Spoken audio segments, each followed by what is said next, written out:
അനീതി കൊണ്ട് സത്യത്തെ തടുക്കുന്ന മനുഷ്യരുടെ സകല അഭക്തിക്കും അനീതിക്കും നേരെ ദൈവത്തിൻ്റെ കോപം സ്വർഗത്തിൽ നിന്ന് വെളിപ്പെടുന്നു.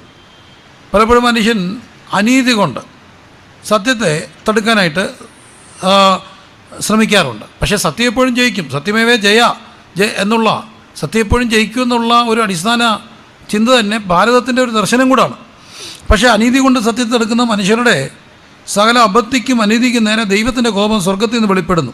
കാരണം ദൈവത്തെക്കുറിച്ച് അറിവാകുന്നത് അവർക്ക് വെളിവായിരിക്കുന്നു. ദൈവം അവർക്ക് വെളിവാക്കി. ദൈവത്തിൻ്റെ നിത്യശക്തിയും ദിവ്യത്വമായി അവിടുത്തെ അദൃശ്യ ലക്ഷണങ്ങൾ ലോക സൃഷ്ടി മുതൽ അവൻ്റെ പ്രവൃത്തികളാൽ ബുദ്ധിക്ക് തെളിവായി വെളിപ്പെട്ട് വരുന്നു. അവർക്ക് പ്രതിവാദമില്ലാതിരിക്കേണ്ടതിന് തന്നെ. അടുത്ത വാക്യം 21. അവർ ദൈവത്തെ അറിഞ്ഞിട്ടും അവനെ ദൈവമെന്നോർത്തും മഹത്വീകരിക്കുകയോ നന്ദി കാണിക്കുകയോ ചെയ്യാതെ തങ്ങളുടെ നിരൂപണങ്ങളിൽ വ്യർത്ഥരായി തീർന്നു. അവരുടെ വിവേകമില്ലാത്ത ഹൃദയം ഇരുണ്ടുപോയി. ജ്ഞാനികളെന്ന് പറഞ്ഞുകൊണ്ട് അവർ മൂഢരായിപ്പോയി. 23. അക്ഷയനായ ദൈവത്തിൻ്റെ തേജസ്സിനെ അവർ ക്ഷയമുള്ള മനുഷ്യൻ, പക്ഷി, നാൽക്കാലിയുടെ ജാതി ഇവയുടെ രൂപസദൃശ്യമാക്കി മാറ്റിക്കളഞ്ഞു. അതുകൊണ്ട് ദൈവം അവരെ തങ്ങളുടെ ഹൃദയങ്ങളെ മോഹങ്ങളിൽ സ്വന്തം ശരീരങ്ങളെ തമ്മിൽ അപമാനിക്കേണ്ടതിന് അശുദ്ധിയിൽ ഏൽപ്പിച്ചു. അപ്പോൾ അടിസ്ഥാനപരമായി മനുഷ്യൻ്റെ പ്രശ്നം എന്താണെന്നാണ് അവിടെ പറയുന്നത്. അനീതി കൊണ്ട് സത്യത്തെ തടുക്കുന്നു. എന്താണ് അനീതി കൊണ്ട്? 19-ാം വാക്യം. ദൈവത്തെക്കുറിച്ച് അറിവാകുന്നത് അവർക്ക് വെളിവായിരിക്കുന്നു. ദൈവം അവർക്ക് വെളിവാക്കി. നിത്യശക്തിയും ദിവ്യത്വമായി അവിടുത്തെ അദൃശ്യ ലക്ഷണങ്ങൾ ലോക സൃഷ്ടി മുതൽ അവൻ്റെ പ്രവൃത്തികളാൽ ബുദ്ധിക്ക് തെളിവായി വെളിപ്പെട്ടു വരുന്നു. അവർക്ക് പ്രതിവാദമില്ലാതിരിക്കേണ്ടതിന് തന്നെ. പ്രിയപ്പെട്ട സഹോദരങ്ങളെ, അപ്പോൾ തന്നെ പൗലോസോട് പറയുകയാണ്, ദൈവത്തെക്കുറിച്ചുള്ള അറിവ് മനുഷ്യൻ്റെ ബുദ്ധിക്ക് തെളിവായി വെളിപ്പെട്ടു വരുന്നുണ്ട്. എന്നു മുതൽ? ലോക സൃഷ്ടി മുതൽ. എങ്ങനെ? പ്രതിവാദമില്ലാതിരിക്കേണ്ടതിന്. എന്നിട്ട് മനുഷ്യൻ എന്താ പറ്റി? ദൈവത്തെ ദൈവമെന്നറിഞ്ഞിട്ടും ദൈവമെന്നോർത്ത് മഹത്വീകരിക്കുകയോ നന്ദി കാണിക്കുകയോ ചെയ്യാതെ നിരൂപണങ്ങളിൽ വ്യർത്ഥരായിപ്പോയി. സുഹൃത്തുക്കളെ, സഹോദരങ്ങളെ, കുഞ്ഞുങ്ങളെ, എല്ലാ മനുഷ്യർക്കും അറിയാം ദൈവമുണ്ടെന്ന്. സത്യത്തിൽ ഒരു കൺഫ്യൂഷൻസൊക്കെ ഉണ്ടാകും. കാണപ്പെടാത്തതുണ്ടോ? ചിലർ പറയാറുണ്ട്, നമ്മൾ സാധാരണ പൊതുവെ പറയുന്നത് നിരീശ്വരവാദം, അല്ലെങ്കിൽ ആ ഒരു ദൈവം ഇല്ലെന്നുള്ള ഒരു വാദം. അപ്പം തന്നെ അഗ്നോസ്റ്റിക്സ് എന്നൊക്കെ പറയുന്നത്, അഥവാ ദൈവം ഉണ്ടോ? ഉണ്ടായിരിക്കാം, ഒരു ശക്തിയുണ്ട്, എനിക്ക് കൃത്യമായിട്ട് അത് എന്താണെന്ന് അറിയില്ല, പക്ഷേ എന്തോ ഒന്നുണ്ട് എന്ന് വിശ്വസിക്കുന്ന ഒരു വാദം, ഒരു ശക്തിയുണ്ട്, ദൈവത്തിലുള്ള വിശ്വാസം. പക്ഷേ ദൈവമുണ്ടെന്നുള്ള അറിവ് എല്ലാ മനുഷ്യൻ്റെയും ബുദ്ധിക്ക് തെളിവായി വെളിപ്പെട്ട് വരുന്നുണ്ട്. അതെങ്ങനെ അറിയാം? ലോക സൃഷ്ടി മുതൽ പ്രപഞ്ചത്തിലേക്ക് നോക്കിയാൽ അറിയാം. പണ്ട് ഐസക് ന്യൂട്ടൻ ഇങ്ങനെ കിടന്ന് നോക്കിയപ്പോൾ ആപ്പിൾ വീണെന്നും താൻ ചിന്തിച്ചെന്ന് ഇതെന്തുകൊണ്ടാണ് മേപ്പോട്ട് പോകാഞ്ഞ് താപ്പോട്ട് വന്നത്. അപ്പോഴാണ് ഈ ഗ്രാവിറ്റേഷൻ ആ ഒരു ലോയൊക്കെ തൻ്റെ മനസ്സിൽ ആ ഒരു ചിന്തയ്ക്ക് കാരണമായി തീർന്നു. ആ ഒരു ശാസ്ത്രീയ സത്യത്തിലേക്ക് അത് കണ്ടുപിടിക്കാൻ കാരണമായി തീർന്നു. ഇത് പറഞ്ഞ പോലെ നമ്മൾ ഈ പ്രപഞ്ചത്തിലേക്ക് നോക്കണം. നമുക്ക് ഈ സത്യത്തിൽ നമ്മുടെ ഈ പരിമിതപ്പെട്ട മനുഷ്യൻ പരിമിതപ്പെട്ട അറിവ് കൊണ്ട് ദൈവത്തെ മനസ്സിലാക്കാൻ നോക്കുക. പക്ഷേ ഈ പ്രപഞ്ചത്തിലേക്ക് നോക്കിയേ, നമ്മുടെ ഭൂമി എന്നൊക്കെ പറയുന്നത് വളരെ ചെറിയൊരു ഗോളമാണ് ഈ പ്രപഞ്ചത്തിലെ മുഴുവൻ ഗോളങ്ങളൊക്കെ ആയിട്ട് കമ്പയർ ചെയ്യുമ്പോൾ. സൂര്യൻ എന്നൊക്കെ പറയുന്നത് എന്തുമാത്രം വലിപ്പമുള്ളതാണ്. സൂര്യൻ്റെ കിരണങ്ങൾ നമുക്ക് ആ സൂര്യനോടൊക്കെ ഈ അടുക്കുമ്പോഴൊക്കെയാണ് നമുക്ക് ഇതിൻ്റെ എന്താണ് പറയുന്നത്, ആഗോള താപനം കൂടുന്നു, മരങ്ങൾ മുറിച്ച് നശിപ്പിക്കപ്പെടുന്നു, ആ കാര്യങ്ങളൊക്കെ നമുക്കറിയാം. പക്ഷേ സൂര്യൻ്റെ 10 മടങ്ങ് വലിപ്പമുള്ള എന്തോരം നക്ഷത്രങ്ങൾ ഈ പ്രപഞ്ചത്തിലുണ്ട്. അത്രയും കോടാകോടി നക്ഷത്രങ്ങൾ കൂടുന്ന ഗാലക്സികളുണ്ട്. അതിൻ്റെ മിൽക്കി വേ ക്ഷീരപഥങ്ങളുണ്ട്. എന്തുമാത്രം വലുതായി പ്രപഞ്ചം. ആ പ്രപഞ്ചത്തിൻ്റെ നിഗൂഢതകൾ ഇന്നും മനുഷ്യന് മനസ്സിലായത്തില്ല. അത്ര വലിയ നിഗൂഢമാണ് ഈ പ്രപഞ്ചം. ആ പ്രപഞ്ചത്തിൻ്റെ ഈ ഇത്രയും നക്ഷത്രഗോളങ്ങൾ അതിങ്ങനെ തൻ്റെ ഭ്രമണപഥങ്ങളിൽ കറങ്ങിക്കൊണ്ടേയിരിക്കുന്നു. നമ്മുടെ MC റോഡിൽ NH ഈ ലോക്ക്ഡൗണൊക്കെ ആയതുകൊണ്ടാണ് കുറച്ച് അപകടങ്ങൾ, കാരണം വാഹനങ്ങൾ കുറഞ്ഞോളൂ. എന്തുമാത്രം അപകടം ഒരു ദിവസം ഉണ്ടാകുന്നു. കോവിഡ് വന്ന് മരിക്കുന്നതിനേക്കാൾ അതുപോലെ, പക്ഷേ അതിനേക്കാളും എത്രയോ പേര് വാഹനാപകടങ്ങളിൽ മരിക്കുന്നു. എന്തുമാത്രം പേര്. എന്നിട്ട് ഇത്രയും ഗോളങ്ങൾ ഇങ്ങനെ എങ്ങനെയാണ് ഓടുന്നേ? ഒറ്റ ഓടത്തിന് അറിയാം ഇതിൻ്റെ പിന്നിൽ എന്തോ ഒന്നില്ലേ. പ്രപഞ്ച സൃഷ്ടിയുടെ ആരംഭം മുതൽ മനുഷ്യൻ്റെ ബുദ്ധിക്ക് തെളിവായി വെളിപ്പെട്ട് വരുന്നു. എന്ത് മനോഹരമാണ് ഈ പ്രപഞ്ചം!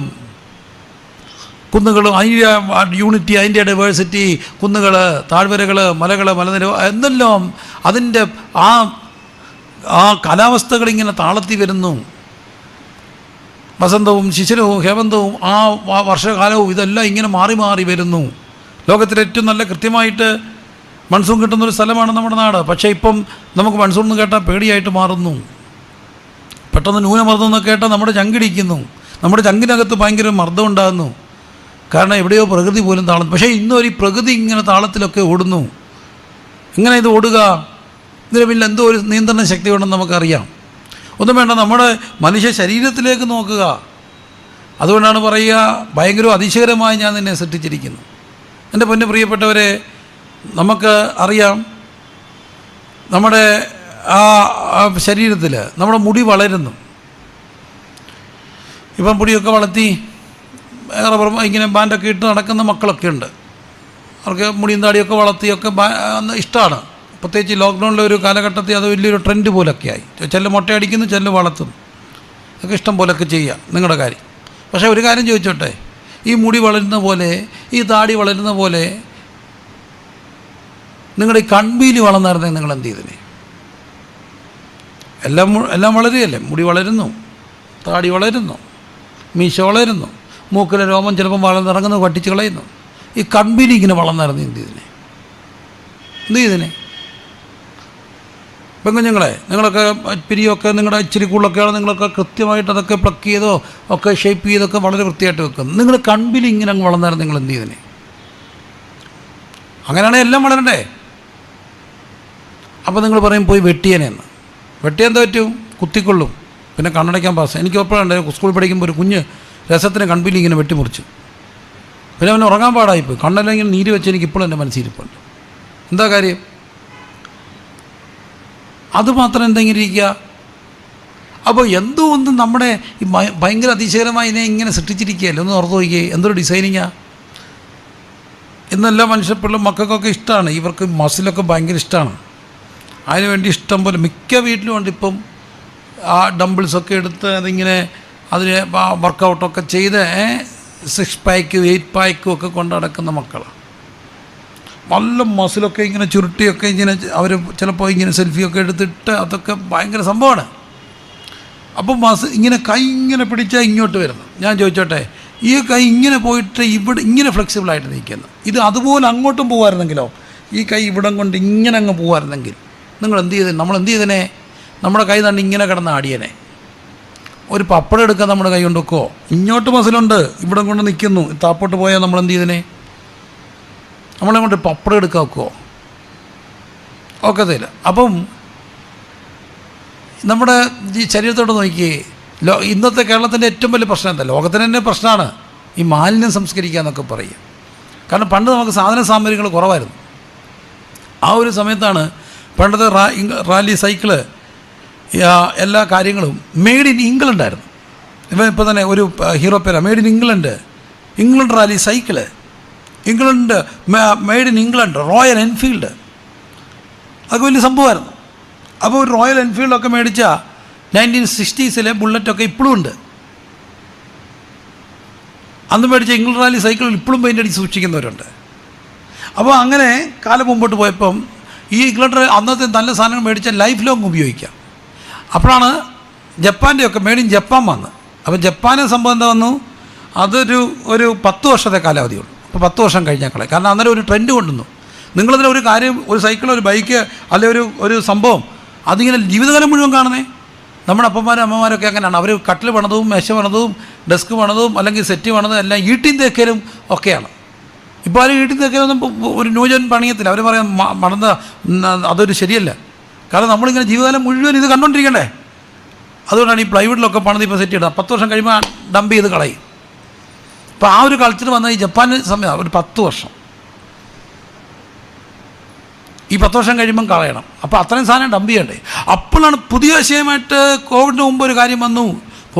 ചൈന വന്നിട്ട് പറഞ്ഞു, ചൈന എന്നുള്ളൊരു വാക്ക് കിട്ടുമ്പോഴേ നമ്മുടെ മനസ്സിലേക്ക് വരുന്നൊരു കാര്യമുണ്ട്. എന്തിനും ഡ്യൂപ്ലിക്കേറ്റ് കിട്ടുന്നൊരു സ്ഥലമായി ചൈന വന്നു. Made in China. അപ്പോൾ അതിൻ്റെ സംഭവം എന്താ? 1 ഇയർ മതി. 1 ഇയർ കഴിയുമ്പോൾ ഇതെല്ലാം എന്ത് ചെയ്യണം? കൊണ്ടക്കളയണം. ഏറ്റവും വലിയ സംഭവമാണ്. ഇങ്ങനെ മെയ്ഡ് ഇൻ ഇംഗ്ലണ്ട് വന്നപ്പോൾ ജീവിതകാലം മുഴുവായിരുന്നു, അപ്പോൾ സാധനങ്ങൾ കുറവായിരുന്നു. മെയ്ഡ് ഇൻ ജപ്പാൻ വന്നപ്പോൾ 10 വർഷം, മെയ്ഡ് ഇൻ ഇംഗ്ലണ്ട് വന്നപ്പോൾ ചൈന വന്നപ്പോഴോ എല്ലാ വർഷവും ഇത് ഡംപ് ചെയ്യണം, കളയണം. അപ്പോൾ എന്ത് പറ്റി?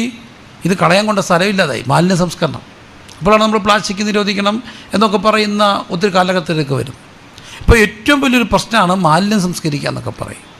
പ്രത്യേകിച്ച് ജീർണിക്കുന്നതും അജീർണമായ മാലിന്യങ്ങളും പ്ലാസ്റ്റിക് ഇതെല്ലാം മാറ്റിയിട്ടൊക്കെ കൊണ്ടുപോകണം. ഇതെല്ലാം ഇവിടെ കൊണ്ട് കളയും. ഒരു ലോകത്തിൻ്റെ വലിയൊരു പ്രശ്നമാണിത്. ഇതെല്ലാം കൂടെ അടിഞ്ഞു കൂടുന്നു. പക്ഷേ അതാണ് ഒരു പ്രശ്നമാണ് മാലിന്യ പക്ഷേ നമ്മുടെ ശരീരത്തിനകത്തൊരു മാലിന്യ സംസ്കരണ പ്ലാന്റ് ഇല്ലേ? കിഡ്നി എന്നൊക്കെ പറയുന്ന 2 പറങ്ങാണ്ടിയുടെ വലിപ്പമുള്ളൊരു സാധനം നമ്മുടെ ഈ ഭാഗത്ത് ഇങ്ങനെ ദൈവം തമ്പുരാൻ വെച്ചിരിക്കുകയല്ലേ. അതൊന്നും ബ്രേക്ക് ഡൗൺ ആയ ഒരു ഡയാലിസിസ് ചെയ്യണമെങ്കിൽ 2000-3000 രൂപ ആവും എല്ലാ ചിലവും കൂടെ. അപ്പം ചെയ്യുമ്പോൾ ഇത്രയേ കാണത്തുള്ളൂ. പോകണ്ടേ, വരണ്ടേ, ട്യൂബ് മാറണ്ടേ, എന്തെല്ലാം കാര്യങ്ങൾ. ആഴ്ചയിൽ 1 തുടങ്ങി, പിന്നെ 2 പിന്നെ 3. എന്താ കാര്യം? നമ്മുടെ ശരീരത്തൊരു സംഭവം പണിമുടക്കി. നമ്മൾ ഈ മോട്ടറൊക്കെ വെച്ച് വെള്ളം അടിച്ച് കയറ്റുന്നുണ്ട്. ഇവിടെ ശരീരത്തിനകത്തൊരു മോട്ടർ ഇരിപ്പുണ്ട്. അത് ഹാർട്ടാണ്. ഒരു ദിവസം 1,00,000 പ്രാവശ്യം ഇടിക്കും. ഒരു ദിവസം ടക്കോട്ട് എപ്പോൾ ഇടിച്ചു തുടങ്ങി? നമ്മളെക്കാട്ടും ചേട്ടനാണ് നമ്മുടെ ഹൃദയം. നമ്മുടെ അമ്മയുടെ വയറ്റിൽ ആദ്യം രൂപം കണ്ട സാധനം ഈ ഹൃദയമാണ്. ഇത് ഇടിച്ചു തുടങ്ങുമ്പോൾ നമ്മുടെ ജീവൻ തുടങ്ങി. അതെന്ന് ടിക്കോ നിൽക്കുന്നു, അന്ന് നമ്മൾ കാറ്റുപോയി, ഹൃദയം നിലച്ചു. ഇതെല്ലാം ഇങ്ങനെ ഫങ്ഷൻ ചെയ്യുന്ന എന്താ? ദൈവം മനുഷ്യരെ ഇങ്ങനെ അതിശയകരമായി സൃഷ്ടിച്ചിരിക്കുകയാണ്. ഇതൊക്കെ ചിന്തിച്ചാൽ നമുക്കറിയാം ഇതിൻ്റെ പിന്നിൽ എന്തോ ഒന്നുമില്ലേ. നോക്ക്, നമ്മളിപ്പോൾ എവിടെ പോയാലും പഴയകാലമൊക്കെ പോയി നമ്മുടെ കണ്ണിൻ്റെ ഫോട്ടോ എടുക്കും. അതുകൊണ്ടാണ് ആധാറൊക്കെ എടുക്കാൻ പോകുമ്പോൾ അവരിങ്ങനെ കണ്ണിൻ്റെ ഫോട്ടോ എടുക്കുക. എന്തിനാ കണ്ണിൻ്റെ ഫോട്ടോ എടുക്കുന്ന? ആയിരക്കണക്കിന് കോടിക്കണക്കിന് 138 കോടി ജനങ്ങളുള്ള ഈ ഭാരതം, കോടിക്കണക്കിന് പേര് വന്നിറങ്ങി. ഇപ്പോഴൊക്കെ അല്ലേ എയർപോർട്ടുകളൊക്കെ, അമേരിക്കൻ എയർപോർട്ടുകളൊക്കെ ഇറങ്ങിപ്പോയാൽ അവിടെ ഇതൊന്നും ഇല്ല. ചുമ്മാ ഇങ്ങനെ നോക്കുമ്പോൾ അവർ കണ്ണിലോട്ട് നോക്കി ടിക്കോ അടിക്കുന്നു. നമ്മുടെ വിരലെന്താ വെക്കുന്നു, നമ്മളിറങ്ങിപ്പോകുന്നു. നമ്മുടെ ഒരു വിരളത്തുമ്പേ നമ്മളുണ്ട്. കൊടാകോടി ജനങ്ങളുള്ള ഈ ഭൂമിയിൽ ഈ വിരൽ കൊണ്ട് എങ്ങനെ തിരിച്ചറിയുക? ഈ കൊടാകോടിയുള്ള മനുഷ്യനുള്ള ഈ ലോകത്ത് ഈ കണ്ണിൻ്റെ അകത്തെ തിളക്കം കൊണ്ട് നിങ്ങൾ ആരാന്നെങ്ങനെ അറിയുക? നമ്മളാരാന്നെങ്ങനെ അറിയാം. കാരണം എന്നെപ്പോലെ ഞാനേ ഉള്ളൂ. ഇങ്ങനെ എങ്ങനെ സൃഷ്ടിക്കപ്പെടുക? ഒറ്റ ഒരു സമയത്ത് ഇറങ്ങിയ ഓരോ മോഡൽ വണ്ടികൾ ഒന്നിച്ച് കിടന്ന ഓരോ വണ്ടിയും ഡിഫറൻ്റ് ആണോ? ചിലപ്പോൾ മൈന്യൂട്ട്. പക്ഷേ നമ്മളെ എൻ്റെ പ്രിയമുള്ളവരെ ഇത്രമാത്രം ഡിഫറൻ്റ് ആക്കുന്നത് എങ്ങനെയാ? മനുഷ്യനെ ഭയങ്കര അതിശയമായി സൃഷ്ടിച്ചു. അപ്പം ഇതെല്ലാം സൃഷ്ടിച്ചാൽ നമുക്കറിയാം ഇതിൻ്റെ പിന്നിൽ ദൈവമുണ്ട്. പക്ഷെ ദൈവത്തെ ദൈവം എന്ന് അറിഞ്ഞിട്ടും മനുഷ്യന് പറ്റിയ അബദ്ധം. ദൈവത്തെ ദൈവം എന്നറിഞ്ഞിട്ടും ദൈവം എന്ന് ഓർത്ത് മഹത്വീകരിക്കാനൊരു മടി. അപ്പോൾ അവിടെ എന്ത് പറഞ്ഞു? ജ്ഞാനികളെന്ന് പറഞ്ഞുകൊണ്ട് അവർ മൂഢരായിപ്പോയി. കാരണം ജ്ഞാനത്തിൻ്റെ ലക്ഷണമായി ദൈവം ഇല്ലെന്നൊക്കെ പറയുക. എന്തൊരു ബുദ്ധിയാണെന്ന്, ദൈവം ഇല്ലെന്ന് പറഞ്ഞെന്ന്. പക്ഷെ ദൈവവചനം പറയുന്നു, ദൈവത്തെ അറിഞ്ഞിട്ടും ദൈവത്തെ ദൈവം എന്നോർത്ത് മഹത്വീകരിക്കുകയോ നന്ദി കാണിക്കുകയോ ചെയ്യാതെ, ദൈവത്തെ സ്തുതിക്കാൻ മനസ്സ് കാണിക്കാതെ നിരൂപണങ്ങൾ വ്യർത്ഥരായി തീർന്നു. ഒരു തോന്നല് ഇപ്പം അത് വേണ്ടാന്ന്. അതുകൊണ്ടോ അവിടെ വിവേകമില്ലാത്ത ഹൃദയം ഇരുണ്ടുപോയി. എന്നിട്ടവർ ദൈവത്തെ പലതിലേക്കും അഴിമാറ്റി വിട്ടു. ദൈവാരാധനകൾ പല ആരാധനകളായി മാറി. ഇന്ന് പറ്റുന്ന എന്താ? ദൈവത്തെ ദൈവം എന്നോർത്ത് മഹത്വീകരിച്ച് നന്ദി കാണിക്കേണ്ട മനുഷ്യൻ ദൈവത്തെ ആരാധിക്കേണ്ടതിന് പകരം സ്വയത്തെ ആരാധിക്കാൻ തുടങ്ങി, തന്നെത്താൻ ആരാധിക്കാൻ തുടങ്ങി. 3-4 മണിക്കൂർ വർക്കൗട്ട് ചെയ്ത് ശരീരം പോഷിപ്പിച്ചു. അതിനുവേണ്ടി പ്രത്യേക ഡയറ്റീഷ്യൻ്റെ നിബന്ധനയോടെയുള്ള ഭക്ഷണ പദാർത്ഥങ്ങൾ കഴിക്കാൻ തുടങ്ങി. കാർബോഹൈഡ്രേറ്റ് കംപ്ലീറ്റ് അവോയ്ഡ് ചെയ്തു. പ്രോട്ടീനുള്ള മുട്ടയുടെ വെള്ള 10-30 ഒക്കെ കഴിക്കുന്ന പിള്ളേർ എനിക്കറിയാം. 3-4 മണിക്കൂർ വർക്കൗട്ട് ചെയ്യും. പക്ഷെ 10 മിനിറ്റാണ് പ്രാർത്ഥിക്കുന്നത്. അതുപോലും ഇല്ല. 5 മിനിറ്റ് വേദോസം വായിക്കാൻ മടിയാ. പക്ഷെ 4 മണിക്കൂർ വർക്കൗട്ട് ചെയ്യും. എന്താ അർത്ഥം? നമ്മളെ ആരാധിക്കുകയാണ്, ദൈവത്തെ ആരാധിക്കുക. ദൈവത്തെ ദൈവം എന്നോർത്ത് മഹത്വീകരിക്കുകയോ നന്ദി കാണിക്കുകയോ ചെയ്യാതെ നിരൂപണങ്ങൾ വ്യർത്ഥരായി തീർന്നു. അപ്പോൾ കർത്താവ് എന്ത് ചെയ്തു? 24 മുതലുള്ള വാക്യങ്ങൾ, ദൈവം അവരെ തങ്ങളുടെ ഹൃദയങ്ങളിൽ മോഹങ്ങളിൽ സ്വന്തം ശരീരങ്ങളെ തമ്മിൽ അപമാനിക്കേണ്ടതിന് അശുദ്ധി ഏൽപ്പിച്ചു. ദൈവത്തിൻ്റെ സത്യത്തെ അവർ വ്യാജമാക്കി സൃഷ്ടിച്ചവനേക്കാൾ സൃഷ്ടിയെ ഭജിച്ചാരാധിച്ചു. അതുകൊണ്ട് എന്താ 26 മുതലുള്ള വാക്യങ്ങൾ, ദൈവം അവനെ അവമാനരാഗങ്ങൾ ഏൽപ്പിച്ചു. അവിടെ സ്ത്രീകൾ സ്വാഭാവിക ഭോഗത്തെ സ്വഭാവവിരുദ്ധമാക്കി കളഞ്ഞു. മനുഷ്യൻ അസ്വാഭാവികനായിട്ട് മാറി. എന്തുകൊണ്ടാണ്? ദൈവാശ്രയവും ദൈവബോധവും ദൈവാരാധനയും നഷ്ടപ്പെട്ടിടത്തെല്ലാം മനുഷ്യൻ അസ്വാഭാവികരായിട്ട് മാറും. അസ്വാഭാവികതകളുണ്ടായി. എല്ലാത്തിനും ഒരു സ്വാഭാവിക താളമുണ്ട്. പക്ഷെ ആ സ്വാഭാവികമായ ക്രമീകരണങ്ങളെ എവിടെയെല്ലാം അട്ടിമറിച്ചോ അവിടെല്ലാം അസ്വാഭാവികമായ തിരിച്ചടികളുണ്ടാകും. ഉണ്ടാകത്തില്ലേ? സ്വാഭാവികമായൊരു ക്രമീകരണമാണ് മനുഷ്യൻ വേർക്കണം. ഉൽപ്പത്തി പുസ്തകത്തിൽ കാണുന്നു, മുഖത്തെ വേർപ്പോടെ നീ ഉപജീവനം കഴിക്കും. നീ വേർത്തിട്ടേ കഴിക്കാവൂ, വേർക്കാതെ കഴിക്കരുത്. വേർത്തിട്ടായിരുന്നു നമ്മുടെ അപ്പച്ചന്മാരും അമ്മച്ചിമാരെല്ലാം കഴിച്ചത്. രാവിലെ എഴുന്നേറ്റിട്ട് മിറ്റം തൂക്കും, പശുവിനെ കറക്കും, ആ കന്നാലിക്കൂടെല്ലാം വൃത്തിയാക്കും, അയ്യത്തൂടെ പുറം ഒക്കെ ഓടി നടക്കും, കാര്യങ്ങളെല്ലാം ചെയ്യും. അപ്പോഴത്തേനും അവർ വേർത്തു. വേർപ്പെല്ലാം കഴിഞ്ഞാണ് രാവിലത്തെ ബ്രേക്ക്ഫാസ്റ്റ് കഴിക്കുന്നത്. പക്ഷെ കാലം മുമ്പോട്ട് പോയി, മനുഷ്യന് വേർക്കാൻ ഇഷ്ടമില്ലാതായി.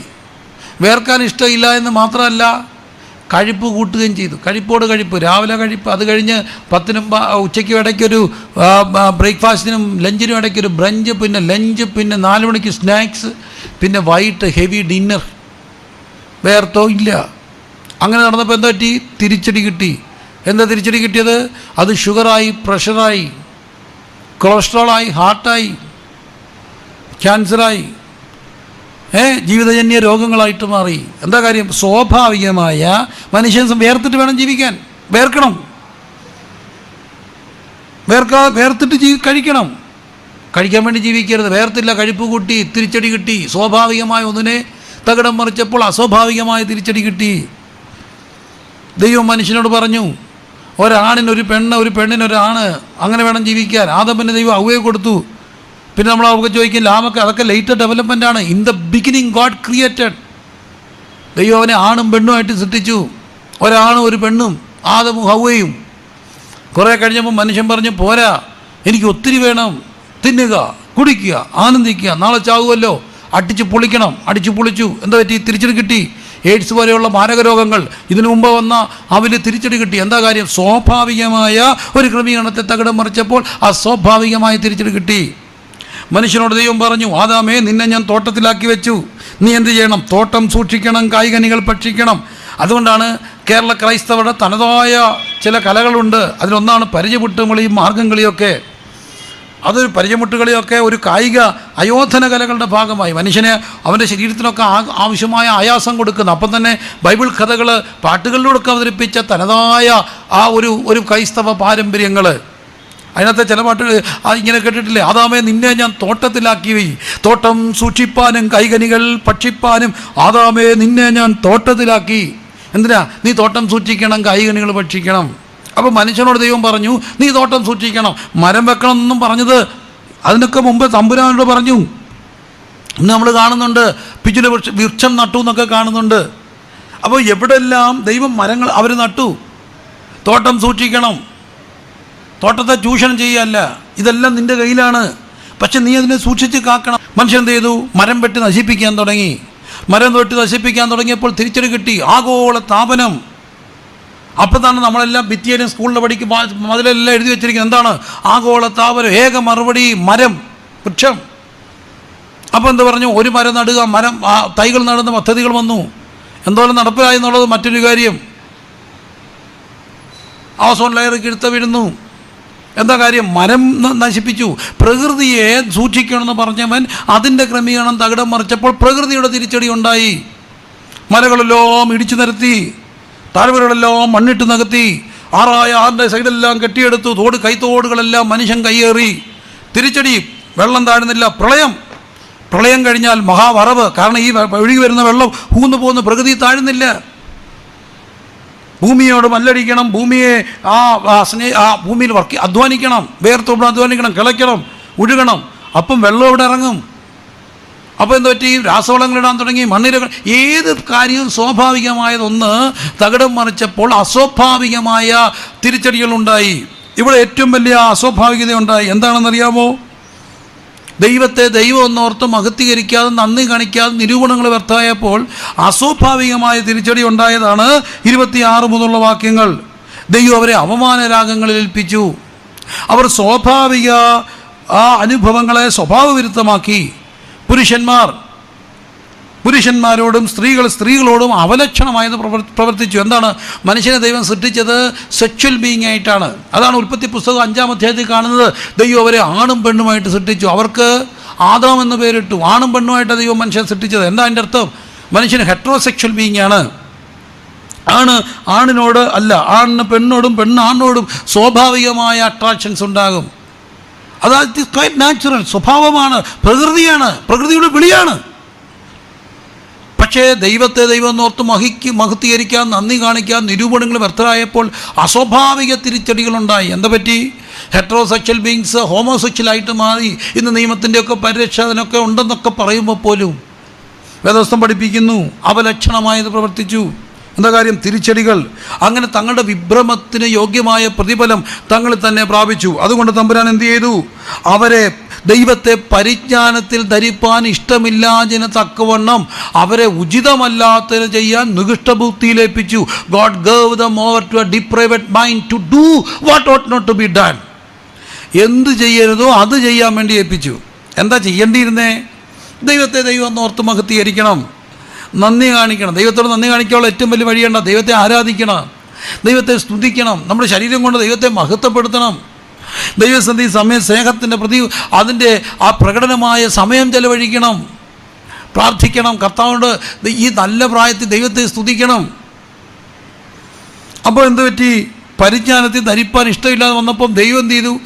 ദൈവം അവരെ ഏൽപ്പിക്കുക. അതിൻ്റെ ഓട്ടോമാറ്റിക് തിരിച്ചടി ഉണ്ടായി. നികൃഷ്ട ബുദ്ധിക്ക് ഏൽപ്പിക്കുക. നികൃഷ്ടതയുടെ ഓപ്പോസിറ്റ് എന്താ? ഉത്കൃഷ്ടതയാണ്. നികൃഷ്ട ബുദ്ധിക്ക് ഏൽപ്പിച്ചു. അതുകൊണ്ട് എന്തോ പറ്റി? 29-ാമത്തെ വാക്യം. അതുകൊണ്ട് മനുഷ്യൻ സകല അനീതി, ദുഷ്ടത, അത്യാഗ്രഹം, ദുർബുദ്ധി നിറഞ്ഞു.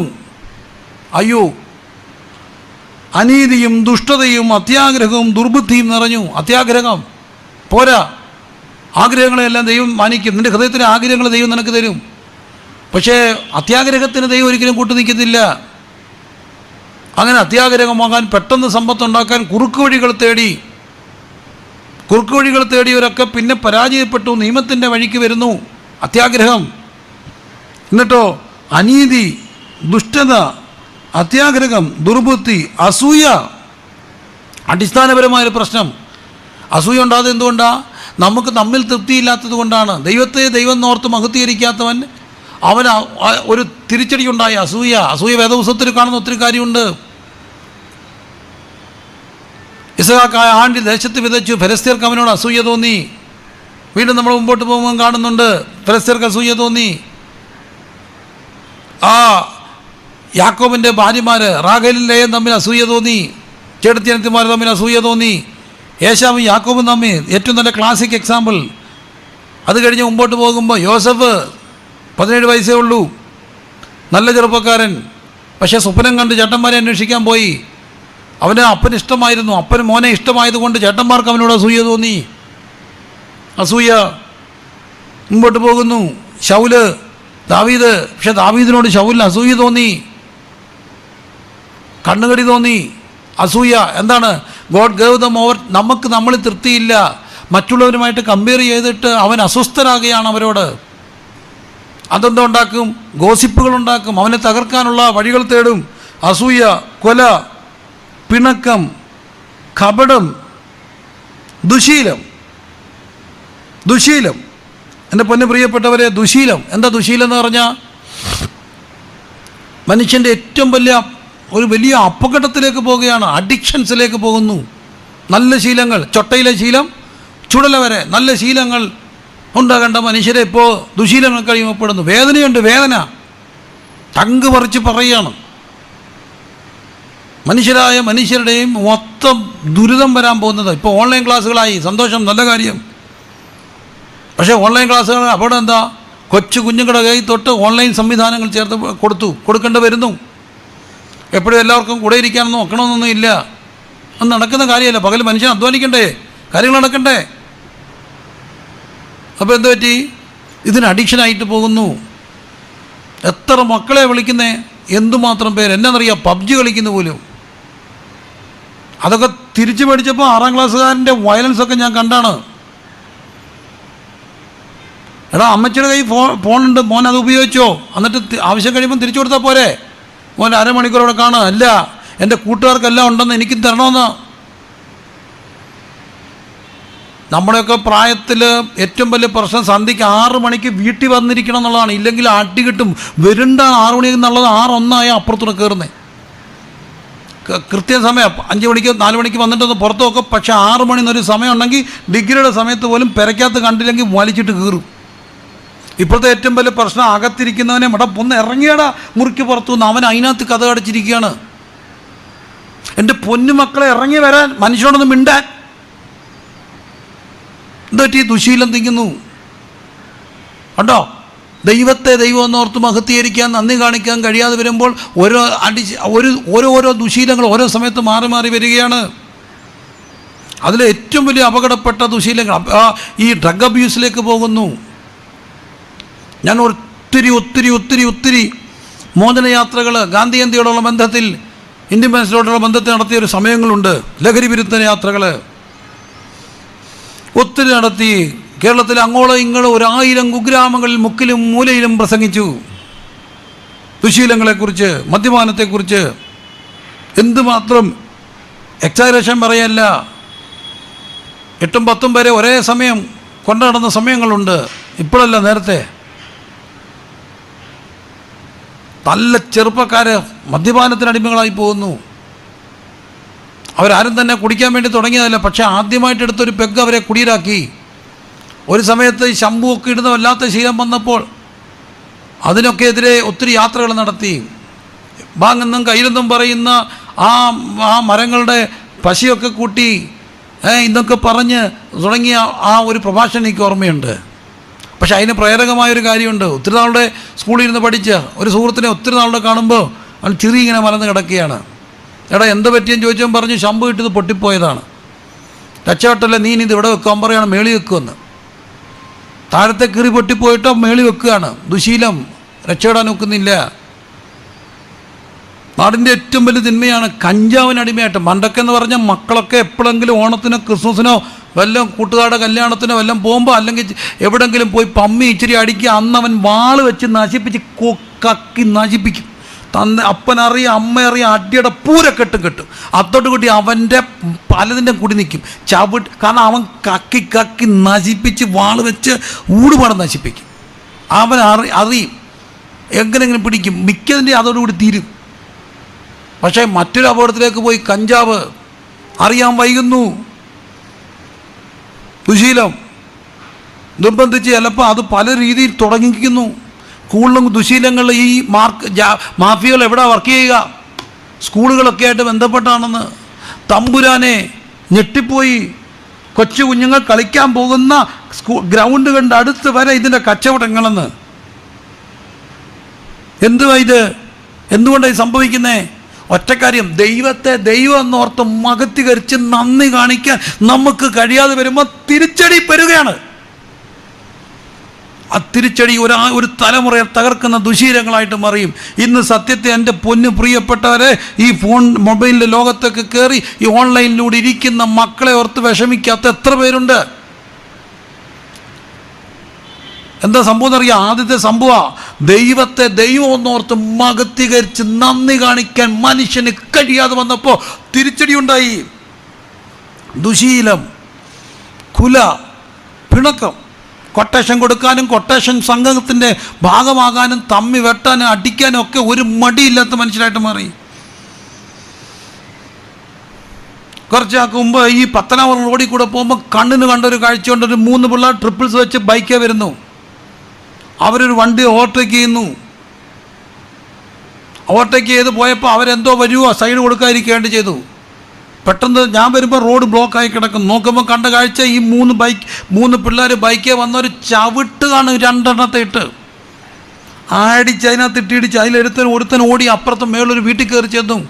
ചെന്നിട്ട് അവരെ ഓടിപ്പോയിട്ട് സഹോദരിമാരെ മാത്രമുള്ള വീട് അവിടുന്ന് വിരിച്ചിറക്കി അടിച്ച് സ്റ്റെപ്പെ കൊണ്ട് ഉരുട്ടി ഇവൻ ഓടി വന്ന് വണ്ടിക്കകത്ത് കയറുന്നു. വണ്ടിക്കകത്ത് കയറി കതക് പൂട്ടിയിട്ടിട്ട് ചവിട്ടിയിട്ട് ഒരുത്തൻ അവൻ്റെ വണ്ടിയുടെ താക്കോൽ ഇങ്ങോട്ട് ഊരിയിട്ട് നീളമുള്ളത് ഒരൊറ്റ കുത്ത് തലയിൽ കൂടെ രക്തം ചീറ്റുന്നു.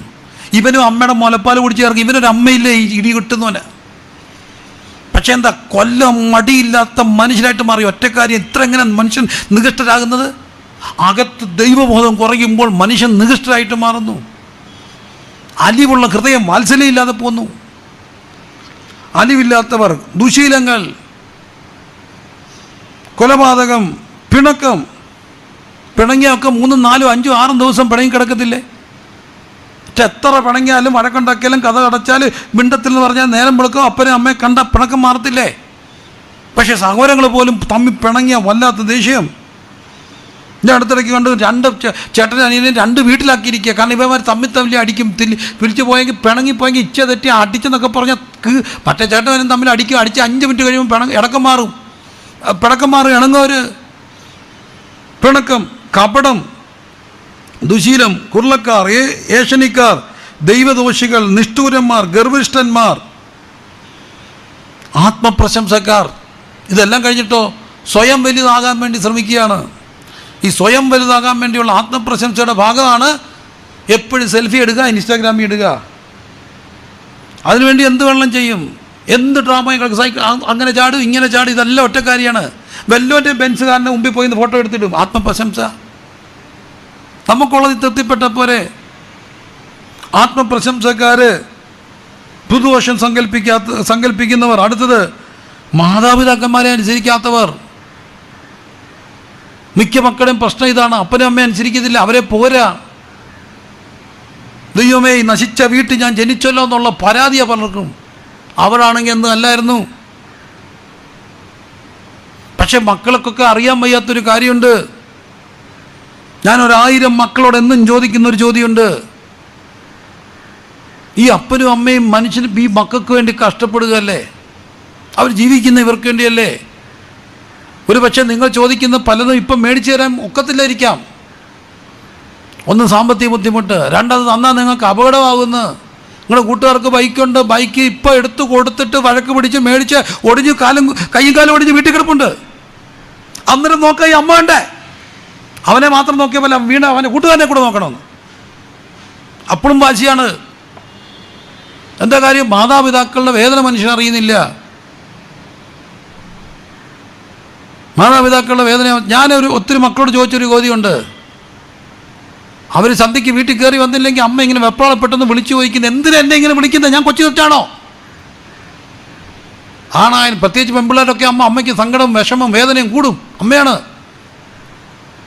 അപ്പോൾ ചോദിച്ചത് കുറ്റമായി. ദേഷ്യപ്പെട്ട് കഥ കട്ടച്ച് മുറിക്കകത്ത് കയറി വലിച്ചടച്ചു. അല്ലെങ്കിൽ ഇഷ്ടമുള്ള പെണ്ണിനെ കെട്ടിച്ചു കൊടുത്തില്ല. അത് കെട്ടിച്ചാൽ ശരിയാകത്തില്ലെന്ന് അമ്മയ്ക്കറിയാം, അപ്പനറിയാം, ആരെക്കാട്ടിലും കൂടുതൽ അറിയാം മക്കളെ. ഒറ്റ നോട്ടത്തിന് പലതും അറിയാം, അമ്മയ്ക്കുമാർക്കറിയാം. അതങ്ങനെയാണ്. അതുകൊണ്ടാണ് എലീശയുടെ കാലഘട്ടത്തിൽ ഒരു കാര്യം പറയുന്നുണ്ട്. ശൂനംകാരത്തി എന്താ പറയുന്നറിയാമോ? ഇതുവഴി കൂടെ പോകുന്ന ദൈവപുരുഷനുണ്ട്. ഒരു അമ്മയ്ക്കൊരു കാര്യം അറിയാം, അവർ ശരിയാണോ തെറ്റാണോ എന്നറിയാം. ഒരു കോള് വന്നാൽ സംസാരിക്കുന്ന ആ ഒരു സ്ലാങ് കേട്ടാൽ അതിൻ്റെ ഒരു മുഖഭാഗം കണ്ട് അവർക്കറിയാം എന്താ സംഭവിക്കുന്നത്. കാരണം അവരൊക്കെ ഒത്തിരി പണ്ട് കാലത്ത് നിന്നെക്കാൾ എത്ര കൂടുതൽ ഗുണമുണ്ടോയെന്ന് പറയത്തില്ലേ. പക്ഷേ അമ്മയും അപ്പനെ അനുസരിക്കാത്ത തലമുറ. ഞാനത് ചോദിച്ചോട്ടെ മക്കളെ, ഇന്നൊക്കെ നമ്മളിങ്ങനെ തുള്ളിച്ചാടും. അവർ പോയാൽ നമ്മൾ എന്ത് ചെയ്യും?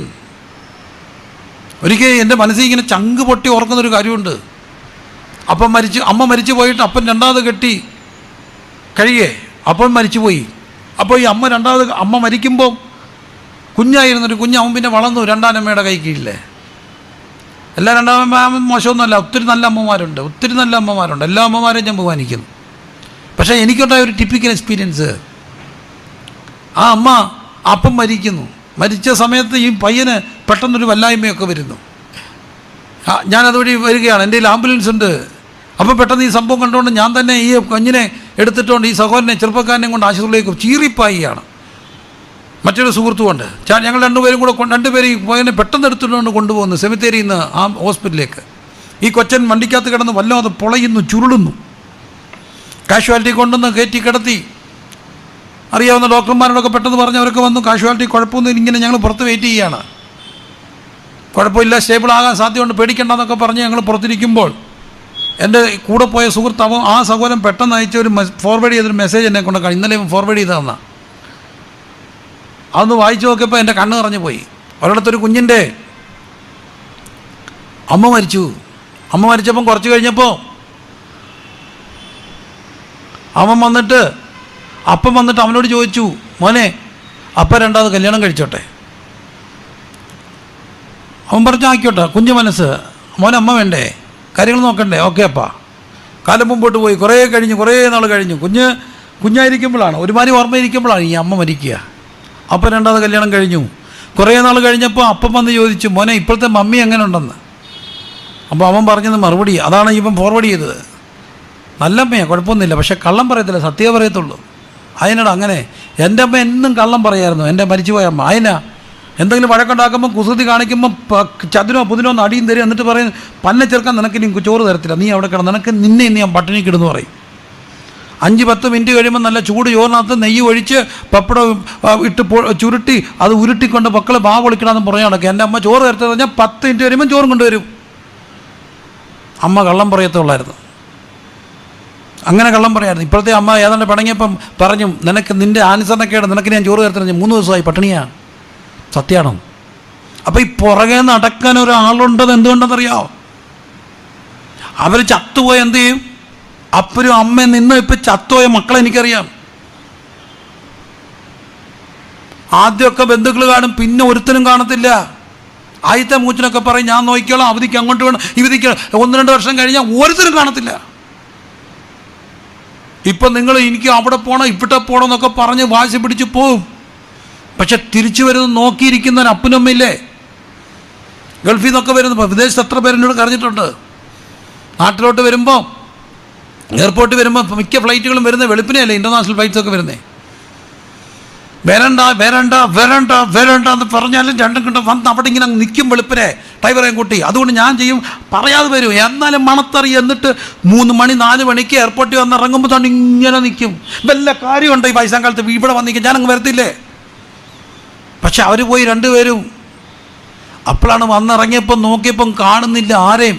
പരുത് കാണുക വല്ലവരും ഉണ്ടോയെന്ന്, ഒരുത്തനും ഇല്ല. പിന്നെന്താ ചെയ്തു? അവിടുന്ന് ഊബർ പിടിച്ച് അവിടെ ചെന്ന് പോലീസ് ടാക്സി കൗണ്ടറിൽ നിന്ന് ടാക്സിയും പിടിച്ച് അതിൻ്റെ പുറകിൽ കയറി പേടിച്ച് ഇവൻ ഇപ്പോഴത്തെ ടാക്സിക്കാരൊക്കെ ഒത്തിരി നല്ലവരെല്ലാം GPS കാര്യങ്ങളൊക്കെ ഉണ്ടല്ലോ. എന്നാലും അന്നേരം ദുഃഖം വരുന്ന കാത്തിരിക്കാൻ ആരും ഇല്ലെന്ന്. മറ്റേ വീട്ടിലോട്ട് വരുമ്പോഴത്തേന് അവന് ഇഷ്ടമുള്ള ഭക്ഷണം ഉണ്ടാക്കി ഇങ്ങനെ നോക്കിയിരിക്കായിരുന്നു. ഇപ്പം വരുന്ന വഴി ഒരു പൊറോട്ടയും ഒരു കറിയും മേടിച്ച് പാഴ്സൽ മേടിച്ച് വീട്ടിൽ വന്ന് തന്നെ കഴിക്കുമ്പോഴാണ് ഇവരില്ലാത്തതിൻ്റെ വില അറിയുക. മറക്കരുത്, അൺനാച്ചുറലായി പോയി, അസ്വാഭാവികത. അപ്പനും അമ്മയോടും സ്നേഹമില്ല. മറക്കരുത് മക്കളെ, മറക്കരുത്. തിരിച്ചടിക്കുക, നികിഷ്ടബുദ്ധിക്ക്. കാരണം ദൈവത്തെ അറിയുന്നവനെ അപ്പനും അമ്മയെ അറിയാനൊക്കത്തുള്ളൂ. വാത്സല്യമില്ലാത്തവരായി മാറി, മാതാപിതാക്കന്മാരെ അനുസരിക്കാത്തവരായി മാറി, നിയമങ്ങൾ ലംഘിക്കുവാൻ ഉള്ള പ്രവണതകൾ. വാത്സല്യമില്ലാത്തവർ, വിത്തൗട്ട് നാച്ചുറൽ റിലേഷൻഷിപ്പ്. എന്താണ്? മനുഷ്യന് ഒത്തിരി സ്വാഭാവികമായ ബന്ധങ്ങളുണ്ട്. അപ്പൻ, അമ്മ, കൂടപ്പുറപ്പ്, ആങ്ങളെ, പെങ്ങളെ, കസിൻസ്. ചെറിയ കാര്യമാണോ? First cousins. പക്ഷേ എത്ര കസിൻസ് ദുരുപയോഗപ്പെട്ടു.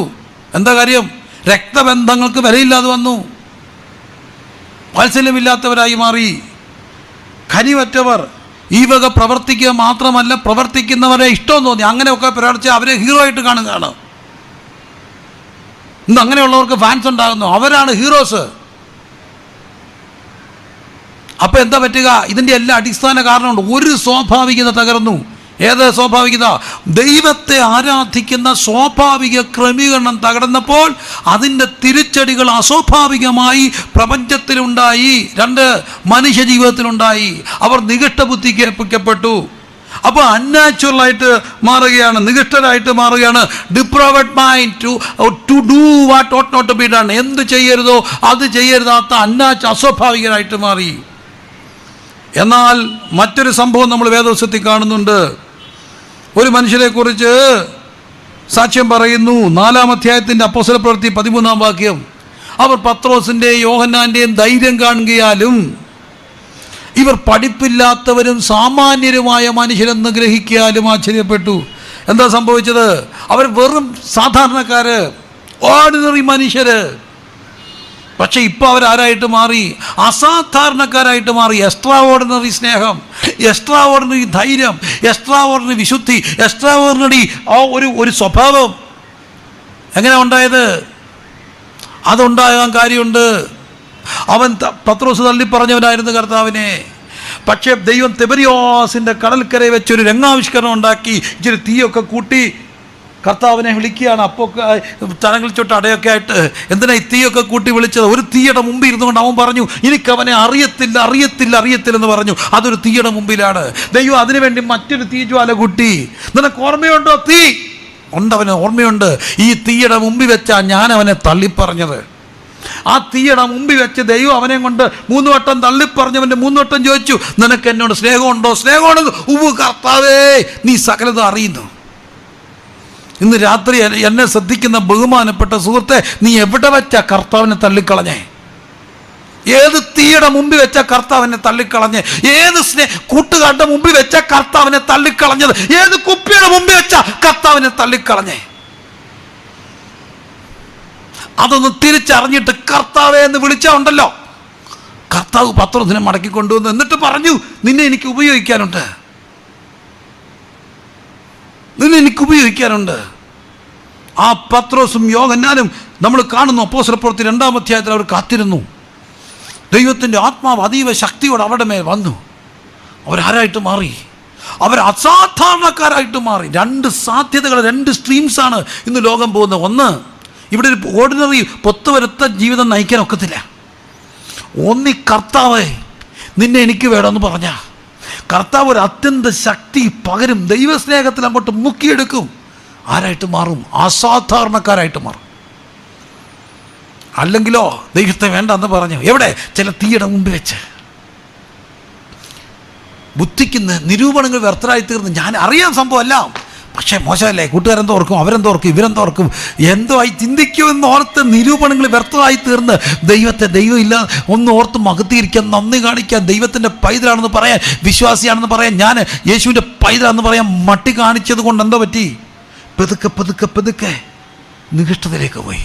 എന്നാൽ ഇപ്പുറത്തൊരാൾ തീയണി കർത്താവേ എന്ന് പറഞ്ഞ്, പത്രോസിൻ്റെ ആ ഭാവമൊക്കെ എനിക്ക് വലിയ ഇഷ്ടമാണ്. യേശുവൻ തിരിഞ്ഞു നോക്കി കണ്ണും കൊണ്ട് നടക്കി. അവിടെ അവൻ്റെ മനസ്സുടഞ്ഞു, ഉലഞ്ഞു. അവൻ അവിടെ തൊട്ട് കണ്ണീര് കൊണ്ട് ഒരു മാനസാന്തരം ഉണ്ടായി. ദൈവം അവരെ അസാധാരണക്കാരനാക്കി മാറ്റി. Extra ordinary. 2 സാധ്യത എൻ്റെ മുമ്പിൽ നിൽക്കുന്ന, എന്നെ ശ്രദ്ധിക്കുന്ന യൂത്ത് പവർ ഫോർ ജീസസ്, യേശുവിന് വേണ്ടി യുവശക്തി എന്ന ഈ പ്രോഗ്രാമിൽ എന്നെ ശ്രദ്ധിക്കുന്ന പൊന്നു സഹോദരങ്ങളെ, നിങ്ങളുടെ മുമ്പിൽ 2 ചോയ്സുണ്ട്, 2 സാധ്യതകളുണ്ട്.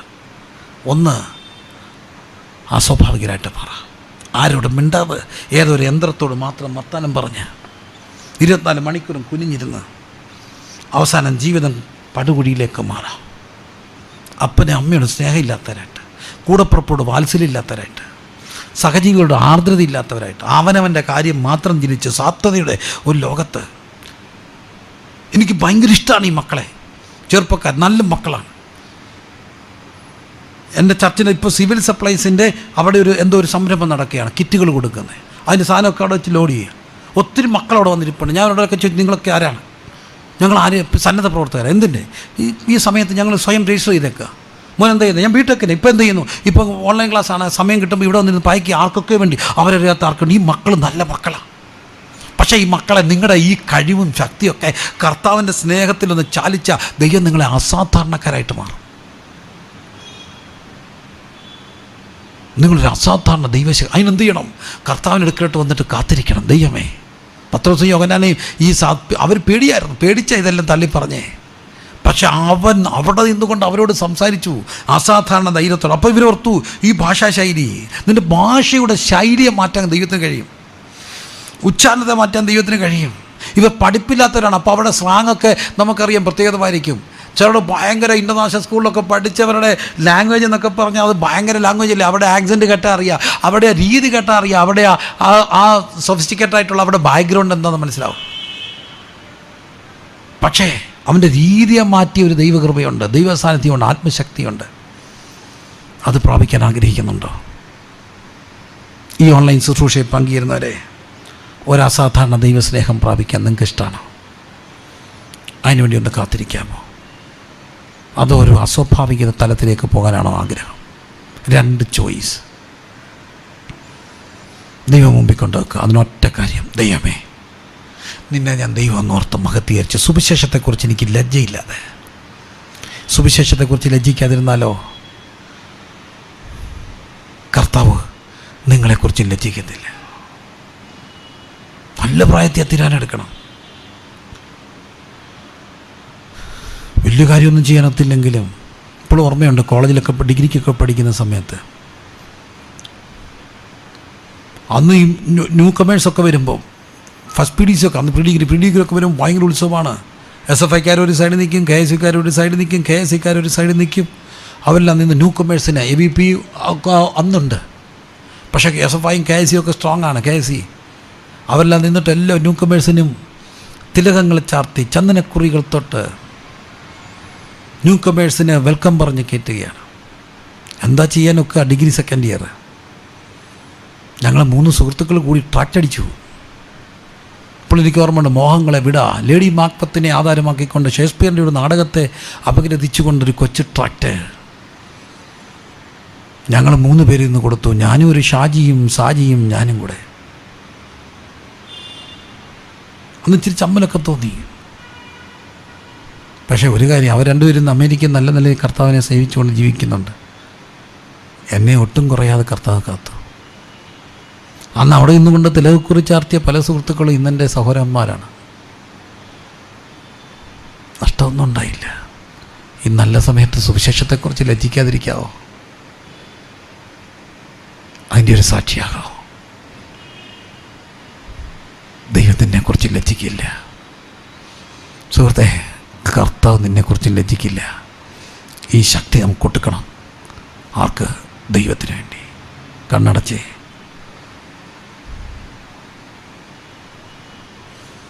പദം പദം ഉറച്ചു നാം ക്രൂശുമേന്തി പോകണം. പദം പദം ഉറച്ചു നാം ക്രൂശുമേന്തി പോകണം. ജീവനെങ്കിൽ ജീവൻ വെച്ചു ഭാരതം നേടിയിടണം. ജീവനെങ്കിൽ ജീവൻ വെച്ചു ഭാരതം നേടിയിടണം. ചേരുവിൻ യുവാക്കളെ, പോരുവിൻ സഹോദരേ. ചേരുവിൻ യുവാക്കളെ, പോരുവിൻ സഹോദരേ. ക്രിസ്തുനാഥൻ പോരിനായി ഓടി ഓടിക്കൂടുവിൻ. ക്രിസ്തുനാഥൻ പോരിനായി ഓടി ഓടിക്കൂടുവിൻ.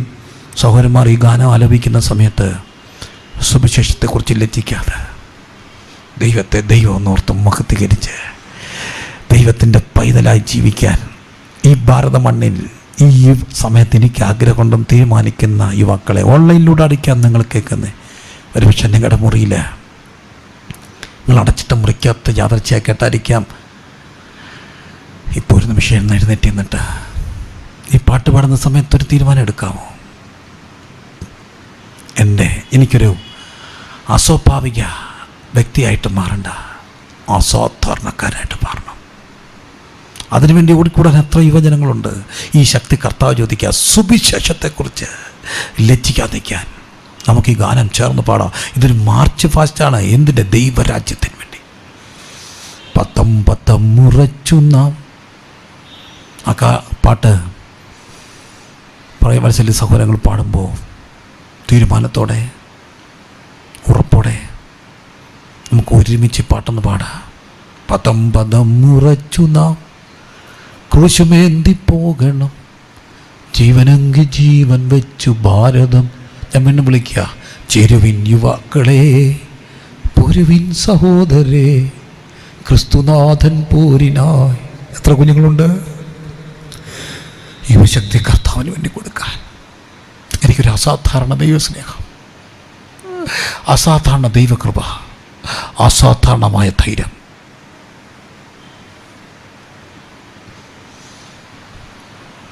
ഈ ഗാന ശുശ്രൂഷ നടക്കുന്ന സമയത്ത് തന്നെ നമുക്ക് ദൈവസന്ധി തീരുമാനിക്കാം. തീരുമാനത്തോടെ പാടാം. പരതന്ത്ര ബത്രാം ഭാരതീയ സോദരെ പാപഭാരം നീക്കിടും യേശുവിങ്കവാ. നിങ്ങൾക്ക് വേണ്ടി എളിദാസം പ്രാർത്ഥിക്കാൻ ആഗ്രഹിക്കുകയാണ്. കർത്താവേ, ഈ ശുശ്രൂഷയിൽ പങ്കുചേർന്ന് ഒറ്റ വ്യക്തി പോലും അസ്വാഭാവികതയിലേക്ക് പോകരുതേ, ദുശീലങ്ങളിലേക്ക് പോകരുതേ, അസ്വാഭാവിക ബന്ധങ്ങളിലേക്ക് പോകരുതേ. അവരെല്ലാം അസാധാരണ ദൈവകൃപ അറിയണമേ. അസാധാരണ ദൈവകൃപുണ്ട്. അതിനുവേണ്ട ഒരു അസാധാരണ ദൈവശക്തി ഇപ്പോൾ ഇവരുടെ മേൽ പകരണമേ. ആത്മശക്തി ഇപ്പോൾ ഈ മക്കളുടെ മേൽ പകരട്ടെ. യേശുവിൻ നാമത്തിൽ ആത്മസ്ഥാനത്തിൻ്റെ അനുഭവത്തിലേക്ക് നയിക്കപ്പെടട്ടെ. ആ അസാധാരണമായ ദൈവകൃപ വ്യാപരിക്കട്ടെ. എല്ലാ അസ്വാഭാവികമായ സ്വഭാവ ബന്ധനങ്ങളെയും അതിൻ്റെ ശീലങ്ങളെയും യേശുവിൻ്റെ നാമത്തിൽ ക്യാൻസൽ ചെയ്ത്. എൻ്റെ പൊന്നുമക്കളെ, ചില അസ്വാഭാവിക ശീലങ്ങൾക്ക് നിങ്ങൾ അടിമയാണോ? നിങ്ങൾ അശ്ലീല ചിത്രങ്ങൾക്ക് അടിമയാണോ? അതിൽ നിന്ന് രക്ഷപ്പെടാൻ നിങ്ങൾക്ക് കഴിയുന്നില്ലേ? ചില ഗെയിമുകളിൽ നിന്ന് രക്ഷപ്പെടാൻ നിങ്ങൾക്ക് ആഗ്രഹം ഒക്കുന്നില്ലേ? ചില ബന്ധങ്ങളിൽ നിന്ന് പുറത്തു വരാൻ നിങ്ങൾ ആഗ്രഹിക്കുന്നു ഒക്കുന്നില്ലേ? നിങ്ങളുടെ അപ്പനും അമ്മയോട് കോപിക്കരുത്. അവർ തിരിച്ച് പറയുമ്പോൾ അവിടെ കണ്ണ് നിറയുന്നത് കണ്ടിട്ട് ഇനി അത് പറയരുന്ന ആഗ്രഹമുണ്ട്. പക്ഷേ വീണ്ടും വീണ്ടും ആവർത്തിക്കുന്ന ഒരു അസ്വാഭാവികതയിലേക്ക് നിങ്ങൾ പോയിരിക്കുകയാണോ? ഇന്ന് രാത്രിയിലൊന്ന് സമർപ്പിക്കുക. കർത്താവേ, ഈ എൻ്റെ അസ്വാഭാവിക സ്വഭാവങ്ങൾ എൻ്റെ കൂടപ്പുറപ്പുള്ള സ്നേഹത്തെ പക്ഷെ തമ്മിലടിക്കുന്നു. കർത്താവെ, എന്നെ ഒന്ന് വിട്ടുവിക്കണമെന്ന് പ്രാർത്ഥിക്കാം. ആ പക, പിണക്കം, ദുശീലം, കപടം എല്ലാം യേശുവിൻ്റെ നാമത്തിൽ മാറിയിട്ട് ഒരു അസാധാരണ ദൈവകൃപ ഈ നിമിഷം പകരപ്പെടും. അങ്ങനെ ആഗ്രഹിക്കുന്നവർ കരമുയർത്തി ദൈവത്തോടൊന്ന് പ്രാർത്ഥിച്ചാട്ട്, കർത്താവെ, ഈ നിമിഷം പ്രാർത്ഥിക്കുന്ന മക്കളിലേക്ക് അവരുടെ എല്ലാ അസ്വാഭാവികമായ അവരെ വലിച്ചു മുറുക്കി എന്ന പുറലോകം അറിയാതെ അവരുടെ ഉള്ളിൽ നടക്കുന്ന വടംവലികളെ, എല്ലാ ബന്ധനങ്ങളെ, കർത്താവെ, ഞാൻ കട്ടും കെട്ട് വീണ് കിടക്കുന്ന എല്ലാ ബന്ധനങ്ങളെ യേശുവിൻ്റെ നാമത്തിൽ ഞങ്ങൾ അഴിച്ചു പ്രാർത്ഥിക്കുന്നു.